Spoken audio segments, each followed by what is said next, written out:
algo muy importante. Y es algo que de pronto ya habíamos comentado, y es los campos, campo eléctrico, campo gravitatorio, campo magnético. Este campo es de unas características un poco diferentes, pero bueno, expliquemos el campo de velocidades, que es bien interesante, ¿sí? Es muy interesante. Por ejemplo, hay un sifón, ¿sí? Una rejilla, acá. ¿Sí? Esta es una rejilla, hagan un acto de fe. Entonces, bien, uno tiene un fluido que está sobre la rejilla. De alguna forma estaba cerrada y ahora abrimos el paso. ¿Estamos? Entonces, ¿qué va a empezar a hacer al principio las velocidades de las partículas que constituyen el fluido pueden ser una sola, de pronto está avanzando en una dirección particular, hacia adelante, ¿sí? Pero inmediatamente se abre esa rejilla, entonces se empiezan a generar unas perturbaciones, un cambio de dirección, y de pronto empiezan a fluir las partículas de una manera un tanto que diferente. ¿Sí estamos? Entonces se presentan los famosos que, me imagino que se han sido felices viendo cómo se desocupa una tina o un objeto cuando uno le hace un hueco. ¿Aló? Cuando se bañan allá, ¿cierto? Entonces se ve ese efecto, la taza del baño, excelente. ¿Sí lo ven? Esto es un campo de velocidades, y a cada punto del espacio se le asocia un vector de velocidad, ¿sí? Entonces eso funciona muy bien en la mecánica de fluidos. Eso pienso yo que en este curso que estoy haciendo ahorita sí lo voy a rayar bien, que es bien interesante. La materia es la que... No, es que es un campo diferente. Mira que eso es lo que yo dije, por eso dije, estos son campos diferentes. Este es un campo diferente. O sea, esto se le puede asociar a un campo vectorial, pero no tiene características como esto, o sea, características especiales como estos. Estos tienen que ver con la naturaleza, con propiedades intrínsecas de la materia. Aquí no, aquí simplemente es como una modificación del espacio donde uno se encuentra, que produce ese efecto sobre el movimiento de los objetos. De hecho, uno puede mirar y ahí básicamente es masa. ¿Estamos de acuerdo o no? Es básicamente masa la que se mueve y se ve afectada por la gravedad, porque hay para abajo, ¿sí? Sino que esta estructura, esta geometría hace que se perturbe el fluido de esa manera y empiece a irse, pues digamos, en manera remolino, por decirlo de alguna forma. ¿Estamos? Pero si uno se pone a pensar estrictamente, es un campo gravitatorio el que está generando ese efecto sobre unas velocidades de unos objetos. ¿Sí lo ven? Pero son vectores de velocidad, un campo de velocidades. Eso también se aplica mucho, por ejemplo, cuando uno habla de gases. Cuando uno tiene gases, uno tiene un campo de velocidades tal. A cada punto del espacio se le asocia una partícula que con toda seguridad, pues no necesariamente a todos los puntos del espacio se les pone una partícula, pero un gas tiene velocidades, bueno, que aquí no están aleatorias, velocidades aleatorias. ¿Sí estamos? Entonces a cada partícula que constituye un gas, como el aire que tenemos acá, se le puede asociar una velocidad v. Entonces uno puede decir que aquí hay un campo de velocidades, ¿sí? Entonces eso también es interesante, un campo de velocidades. Campo de fuerza, bueno, ya lo vimos un poco, ¿no? También está. De hecho, la idea de campo de fuerza, ¿de quién es? ¿Quién fue el primero que dijo, oiga, eso es como un campo de fuerza? Esas cosas, como tan lindo.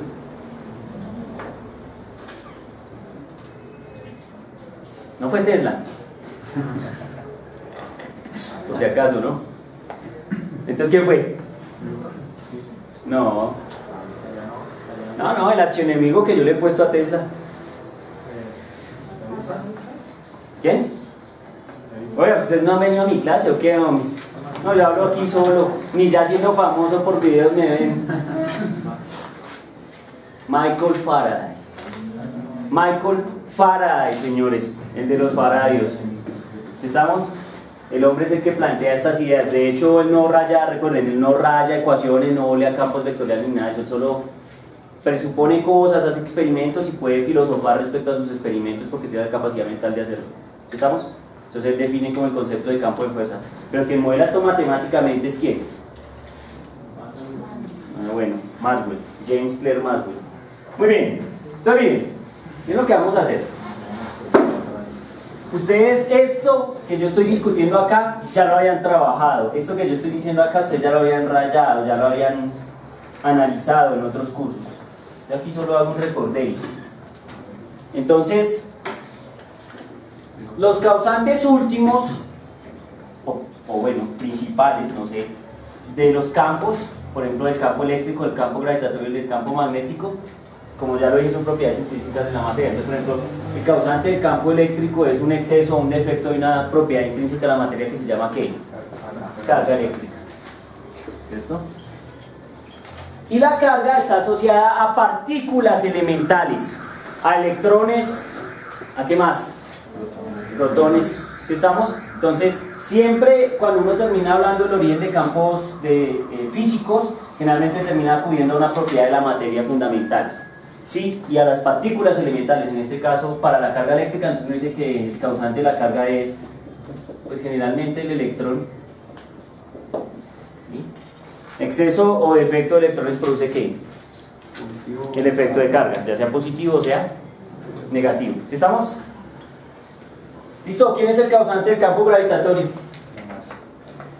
La masa, pero como estamos en un juego de física de partículas debería haber un causante principal mucho más allá que estrictamente masa, porque pues masa, todo el mundo está dotado de masa. No, en el universo, papá.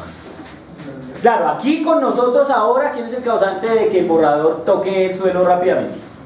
La Tierra, pero pues los dos objetos tienen como propiedad fundamental masa.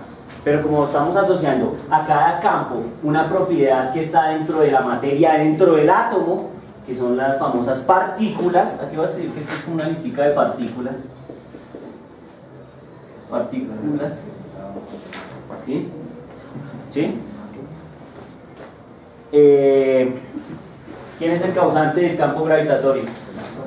¿Ah? Voy a seguir. ¿Quién es el causante del campo magnético? El movimiento de carga. El movimiento de carga. No siempre son corrientes. Entonces, generalmente uno puede asociarlo a un movimiento de cargas, ¿sí? A un movimiento de cargas, pero intrínsecamente dentro del átomo uno podría decir que de alguna forma, y eso se lo enseñan a uno cuando está en el colegio, está asociado al electrón, pero por un efecto que se llama spin, ¿sí? ¿Qué era el spin? A ver, mi hermano, te veo inspirado, dímelo todo. ¿Qué es spin? Ya que los veo a todos con un sueño mortal y no quiero que nadie se duerma. Spin. Más decir que era un libro de décimo que enseñaba química porque sí, así se llamaba.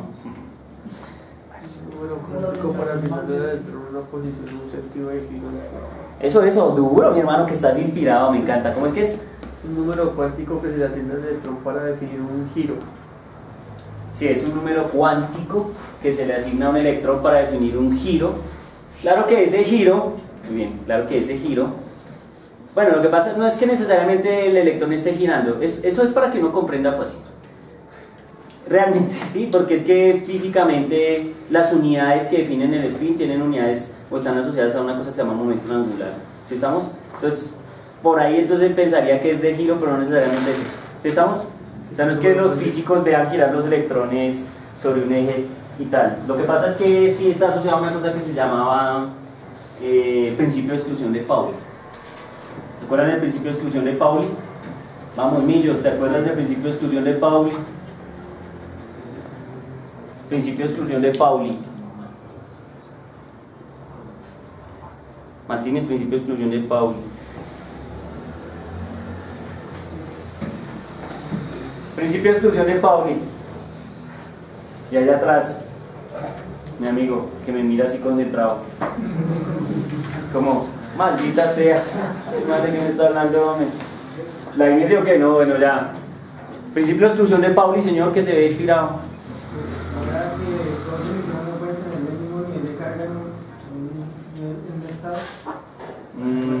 Más o menos.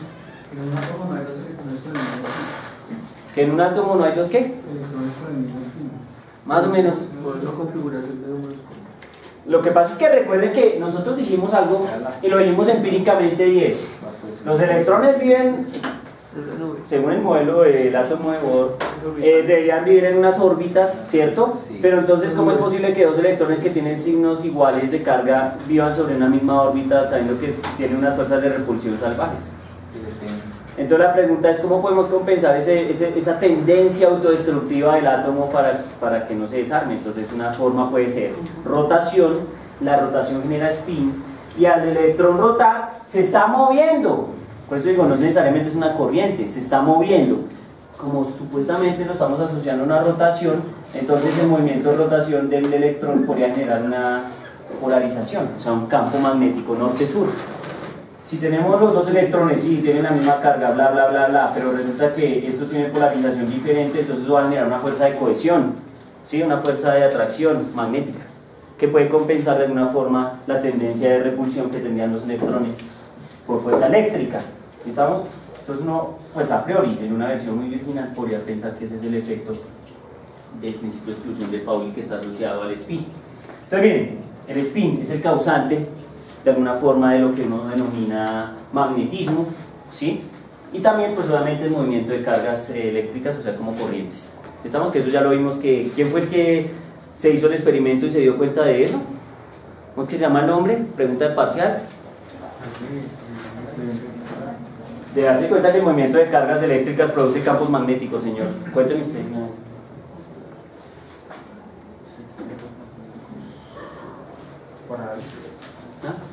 No, Dios quisiera que Faraday hubiera hecho eso. ¿Ah? Dios quisiera que Gauss hubiera hecho eso. Bueno, tarea, miren, vayan, lean las clases perdidas del profesor Román. Esas son las clases perdidas del profesor Román, las que nunca van a ver. No, tampoco. Ya lo vi. Cristian Oreste. Ya está. Bueno, muy bien. Hasta gente sí conectada con esas ideas. Muy bien. Entonces, y para este campo gravitatorio, este sí es un momento excitante, que ahora sí puedo decirlo. En otros cursos de campo lo dije, pero lo dije así como, pues podría ser, del verbo podría ser. ¿Sí estamos?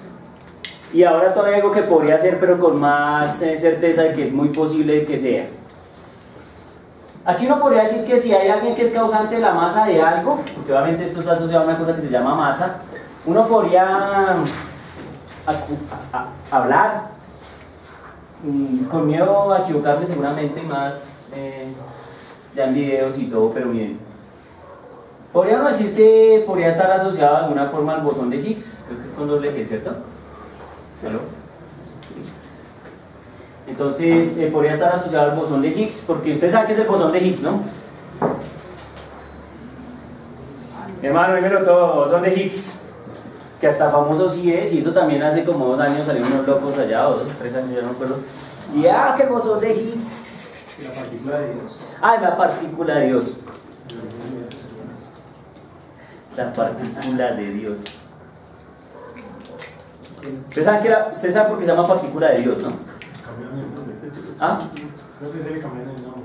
O sea, inicialmente le habían puesto, era ¿El bosón de Higgs? pero era, o sea, para escribir el artículo le habían asignado un nombre, pero la editorial les decidió Que era la partícula de Dios para que pegara duro. Sí. O sea, es una cuestión periodística.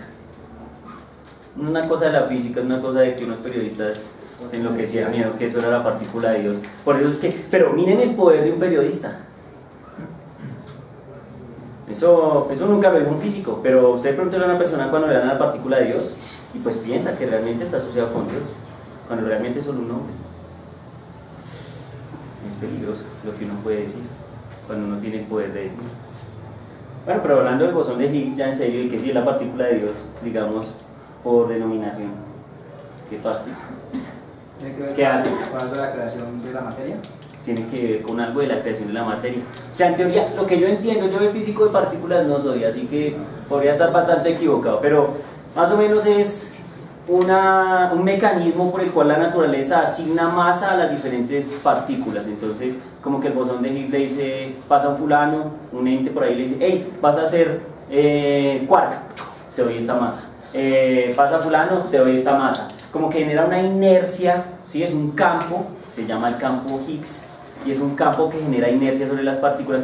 Recuerden que como definición la masa no es la cantidad de materia que tiene un cuerpo, sino también puede ser en física como la inercia que posee un objeto, ¿sí? Entonces ese campo Higgs hace que se genere una inercia sobre los objetos y a eso se denomina masa. ¿Aló? Bien, bueno.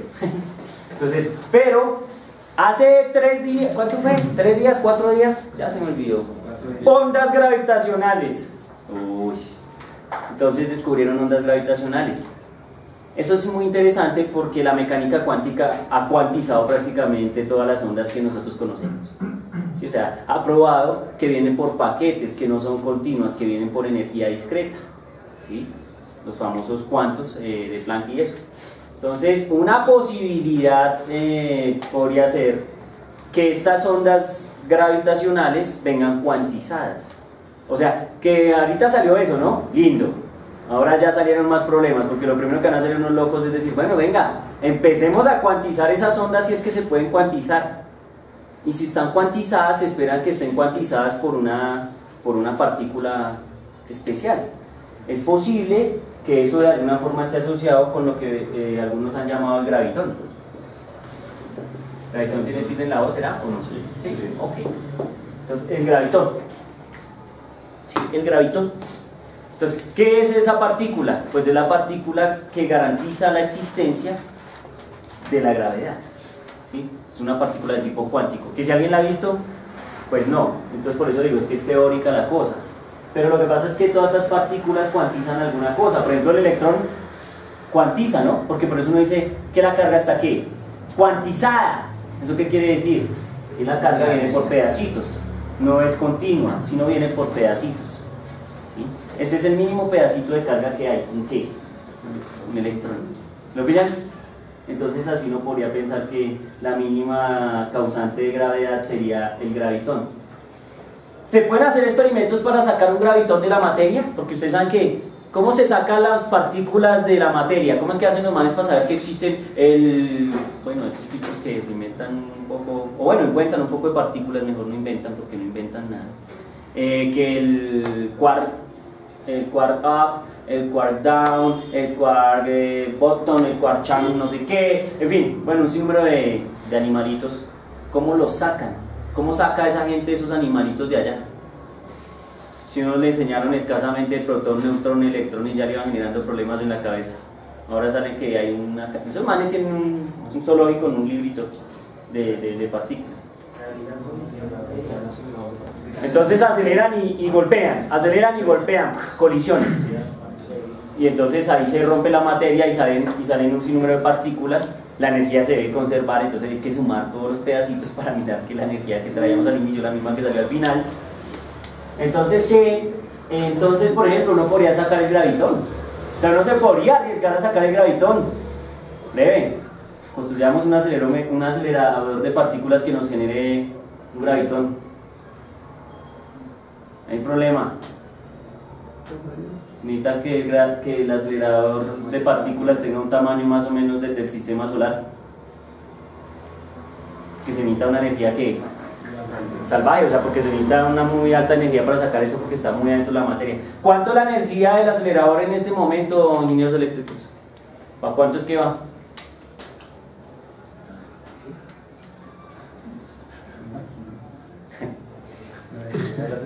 La energía del acelerador, ¿para cuánto es que va? Bueno, hay energías más elevadas que la del acelerador, pero el acelerador va como del orden de 13.8 teraelectronvoltios a 14 teraelectronvoltios. O sea, eso es harta energía. Eso es una energía salvaje. Claro que hay una cosa que se llaman rayos cósmicos, que vienen del espacio y que traen un poco más de energía, del orden de los 19 o 20 teraelectronvoltios, los más altos que han medido. Ahí también hacen física de partículas los manes. Bueno, eso es interesante, pero yo eso no sé nada, entonces no me meto con eso. Entonces miren, todo esto está asociado a lo que nosotros vamos a estudiar como campos. O sea que el origen de los campos estrictamente está en ¿dónde? En la materia, en las propiedades que tiene la materia muy adentro, ¿sí? Por eso estudiar física de partículas, pues sin duda alguna es apasionante, porque uno ahí puede cifrar por qué la naturaleza tiene ese tipo de comportamientos. ¿Sí estamos? Porque depende del comportamiento de estas pequeñas cosas. ¿Sí está claro? Bien, ahora sí, echemos unas pequeñas cuenticas ahí algebraicas. Entonces miren, y yo espero ustedes recuerden esto. Voy a hacer un paralelo, lo hice el semestre pasado, lo vuelvo a hacer acá para que lo revisen. Mi paralelo entre campo eléctrico y campo ¿qué? Gravitatorio, ¿sí? Primero, como pueden notar, nos vamos a dar una palicera con campo eléctrico y campo gravitatorio para luego ir a ¿qué? A campo ¿qué? Magnético, porque para ese ya hay que tener más, digo yo, más cañaña. Es decir, estar más preparado, porque las cuentas son un poco más fuertes. Entonces bien, claro que los conceptos sí son los mismos. Entonces aquí voy a poner gravedad, y aquí voy a poner electricidad o... no, perdón, voy a poner gravitatorio, disculpen, gravitatorio y eléctrico, así hablo desde los campos. Entonces lo primero que yo quiero que me digan ustedes es los siguientes dos puntos.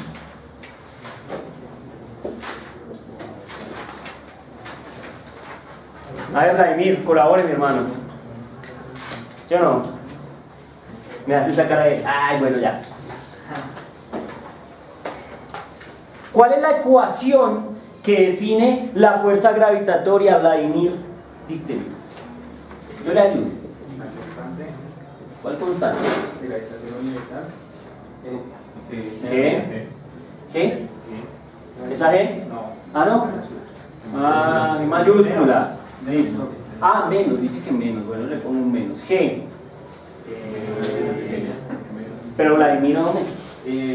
La masa 1 por la masa 2 Sí.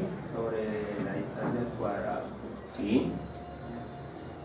Yo le puse cachucha. Ah, y por el R, por el